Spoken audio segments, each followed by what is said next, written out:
Le plan d'action national de lutte contre le travail des enfants 2011-2015 vient de s'achever. Ce plan d'action étant arrivé à échéance, le comité national de coordination se retrouve pour examiner 2 documents pour continuer la lutte. Il s'agit de mesurer la progression du Burkina vers les objectifs de l'élimination des pires formes de travail des enfants. Moussa Ouedraogo, Yolande Lompo, reportage.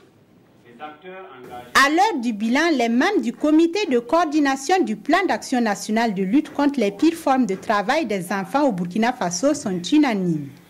Ce plan d'action, adopté en février 2015, a permis à plus de 12 000 enfants d'échapper au cercle vicieux du travail des enfants, mais aussi d'octroyer des microcrédits à des ménages pour la réalisation d'activités génératrices de revenus.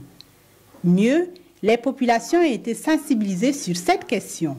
Aujourd'hui, 2 documents sont sur leur table. Il s'agit du rapport synthèse 2015 et du rapport global de mise en œuvre du plan d'action national qui est arrivé à échéance. À cette 2e session ordinaire de l'année 2016, l'examen de ces 2 documents permettra d'amorcer la seconde phase pour une période de 3 ans. Pour l'essentiel, il faut que la société soit sensibilisée. Et ce travail, il est incontournable. Il ne s'agit pas de mettre des enfants au monde, il faut veiller à leur épanouissement.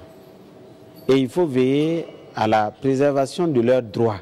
Et dans le sens de l'édification d'une société burkinabé débarrassée de ce phénomène, chacun de nous est appelé à jouer sa partition.